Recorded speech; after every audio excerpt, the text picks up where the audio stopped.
નમસ્કાર મિત્રો, એક કહેવત છે, કાસામનના માર્ગને માનવીને માર્ગ મળતો નથી ને મક્કમના માનવીને હિમાલય પર લડતો નથી. એવું જ એક આદું ઉદાહરણ એક ગરીબો પરિવારના રત્ન કલાકાર અને કે હીરામાં પોતાનું પરિવારનું ગુજરાન ચલાવે છે. એનું બાળક જ્યારે એમડી માનો કે બને છે ત્યાં સુધી હર કોઈ માણસની સાથે ગજગજ ફૂલી જતી હોય છે. સુવિધાવાળાના સંતાનો એમડી બની શકે, ડૉક્ટર બની શકે, નો ડાઉટ, એનો કોઈ પ્રશ્ન નથી. પણ આવા પરિવારમાંથી જ્યારે એક બાળક જો એમબીડી બનતો હોય તો એને આપણે મુલાકાત કરીએ તો નામ, ગામ, ભાષા, તાલુકો ઉના, જિલ્લો ગીર સોમનાથ, પાટિયાર, પૃથ્વીરાજસિંહ, કબીરસિંહ, તો એમની આપણે વિઝિટ કરી મુલાકાત કરી. સો મિત્રો કે આપણે આપણી સામે છે ત્યારે ડૉક્ટર ઉભેલા છે તો આપણે પૂછ્યું કે પૃથ્વીરાજસિંહ, તમે બાલભવનથી માનો કે 12મા ધોરણ સુધી કઈ સ્કૂલની અંદર અભ્યાસ કર્યો હતો અને કેવો તમે રિસ્પોન્સ તમારા સમય આપેલો હતો?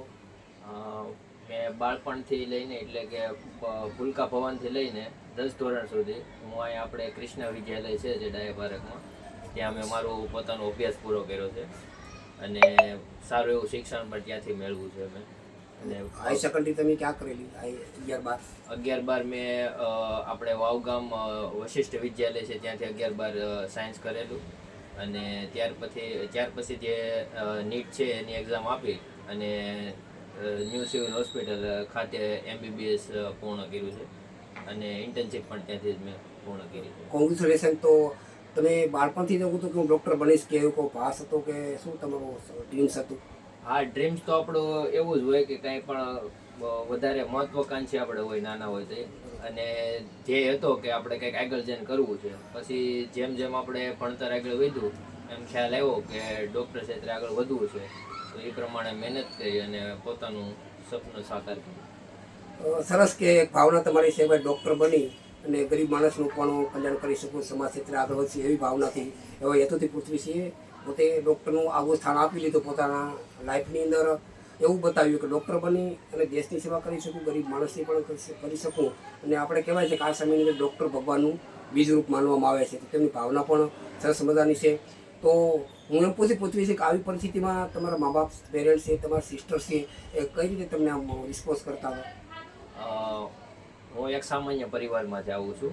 એકદમ ભાડાના ઘરમાં રહીએ છીએ અને પપ્પા હીરા મજૂરી કરે છે અને મારા મમ્મી અને મારી બેન પણ સાડીનું કામ કરે છે. બેન સંચો ચલાવે છે અને એમાંથી જ અમારું ગુજરાન થાય છે. અને જે પણ માણસને જે પણ ક્યાંય હાસિલ કરવું છે એને પરિસ્થિતિ નથી નડતી. પોતાને મક્કમ મનોબળ હોય તો માણસ ગમે એવું પોતાનું જે સપનું છે એ સાકાર કરી શકે છે. તો આ ધ્યેય સાથે હું આગળ વધતો ગયો અને પોતાના ધ્યેય સુધી પહોંચી ગયો. સરસ. ગમે પૃથ્વીરાજસિંહ કે ભાઈ લાઈફ ઇઝ એ સ્ટ્રગલ, પોતાની લાઈફને પોતે સ્ટ્રગલમાં ફેરવી લેતી કે કંઈ પણ સંઘર્ષ કરાય વગર કોઈ સફળતા મળતી નથી, બધા લોકોને ખ્યાલ છે. પણ આ કઠિન પરિસ્થિતિ કહી શકાય કે ભાડાના મકાનમાં રહેવું, પછી રત્ન કલાકારમાં તો કાંઈ ફિક્સ પગાર હોતો નથી, ક્યારેક કામ મળે ક્યારેક ન મળે. તો સાડીમાં પણ એવું હોય છે મિત્રો કે ક્યારેક કામ મળે પણ ન મળે, છતાં પોતાનું આગવું દૃઢ સંકલ્પ એક ડ્રીમ્સ લઈને બેઠા હતા પૃથ્વીરાજસિંહ કે મારે ખરેખર એકવાર એમડી બનવું છે. તો ખરેખર તમે બની શકશો. હવે આગળ તમે સમાજ ક્ષેત્રે શું કરવા માગો છો, અથવા ગામની સેવા કરશો કે દેશ માટે તમે શું કરવા માગો છો? અત્યારે મેં મારું MBBSનો અભ્યાસક્રમ પૂર્ણ કર્યો છે ન્યૂ સિવિલ હોસ્પિટલ તરફથી, અને હવે તો આગળ સમયમાં MD અથવા MS ક્ષેત્ર આગળ પોસ્ટ ગ્રેજ્યુએશન કરવાનો વિચાર છે, જેના માટે હું પોતાની તૈયારી કરું છું. અને એ પણ મને ખ્યાલ છે કે મારી પૂરતી મહેનત દ્વારા એ પણ સપનું આપણે સાકાર કરી લઈશું. કારણ કે જેમાં મહેનત હોય છે એને સફળતા 100% મળે છે. કઠિન પરિસ્થિતિ ગમે તેવી હોય છે મિત્રો, અહીંયાથી આપણે એ જાણવું છે કે ગરીબ પરિસ્થિતિ, બધા મક્કમના માનવી, એક માનો કે હાવ પરિસ્થિતિ નાજુક હોય એના દીકરા MD કે MSનું સપનું જોવે એને સાકાર કરી બતાવે ત્યારે ગદગદ ખાતી ફૂલે. અને ક્ષત્રિય સમાજ શાળા સુધીમાં તેમ ગૌરવથી અમે કહી શકશું કે ભાઈ આવા બાળકો પણ જો MD બની MS બની શકતા હોય તો આપણે એ પણ પ્રેરણા લેવી જોઈએ કે જેને કંઈ કરવું છે ને ખરેખર એના મા બાપને, એના સિસ્ટર છે, એમને પણ ધન્યવાદ આપણે આપવા જોઈએ કે આવી પરિસ્થિતિમાં પોતાના બાપ મજૂરી કરી, પોતાના મધર છે એ ઘરકામ કરીને છોકરાને જો MBBS બનાવતા હોય તો ખરેખર ધન્યવાદને પાત્ર છે. બાકી આજના મા બાપ તો એવું જ હોય છે મિત્રો કે 10 પાસ દીકરો થાય કે ન થાય હીરામાં બેસાડી દે, અથવા દીકરી 8-10 ભણે અને સગડીમાં મૂકી દે અથવા મજૂરીએ જાય.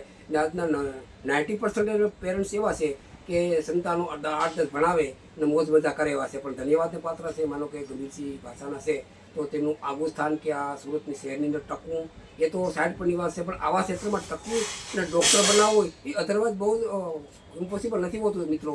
છતાં આપણે જોઈશું આપણે દ્રષ્ટ આપણે નજર સામે કે પૃથ્વીસિંહ પોતે આજે MBBS ઇન્ટર્નશીપ પણ પૂરી કરી રહ્યા છો પોતાના દર્શન રીતે, અને તમારા જે બેનબા બીજા પણ ભણે છે એ કઈ જગ્યાએ કોર્સ કરે છે?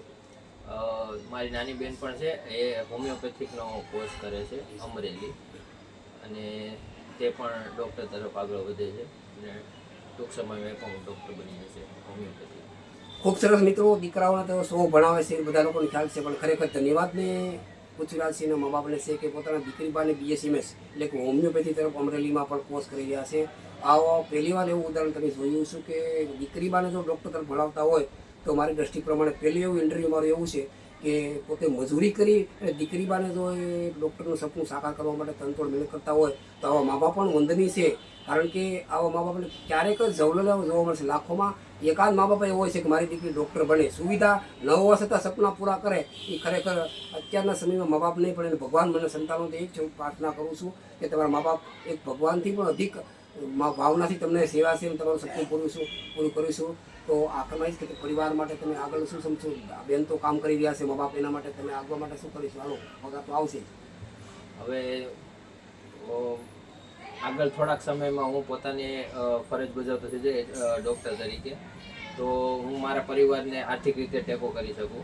કે જે પણ અત્યાર સુધી મારા પરિવારે, મારા મમ્મી પપ્પા, મારા બેને જે મને સપોર્ટ કર્યો છે, કારણ કે જે પરિવારનો સપોર્ટ હોય તે સૌથી પૂર્ણ મહત્ત્વનો હોય છે.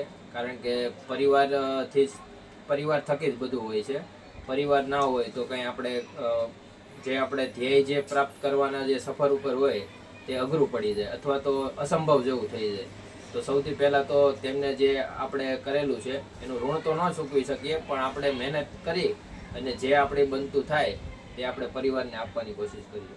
ખરેખર તમારો હેતુ સારો છે ભાઈ. પૃથ્વીરાજસિંહ એવું કહેવા માગે છે કે મારા મા બાપે મારા સપના પૂરા કર્યા, તો અધૂરા જે સપના મારા મા બાપના છે એ આગળ ડૉક્ટર બની અને હું એના પૂર્વ તમામ મારા મા બાપ છે, મારી બેનબાએ પણ મારા માટે સરસ મજાની કામગીરી કરી, તો મારા સપના પૂરા કરવા માટે તનતોડ મહેનત કરી છે. તો એના સપના પૂરા કરવા માટે હું જોબ પર લાગી ગયેલો છું, તો એના તમામ સપના હું પૂરા કરીશ એવી ભાવના પૃથ્વીરાજસિંહને એવું કહેવા માગો છો ને? જઈને દરેક મા બાપ પોતાના બાળકોને એક સંતાન તરીકે પરવડે એ ભાવના સાથે ખૂબ ખૂબ આભાર. તમને તમારો કિંમતી સમય કાઢી અમને ઇન્ટરવ્યૂ આપ્યો, ખૂબ ખૂબ આભાર.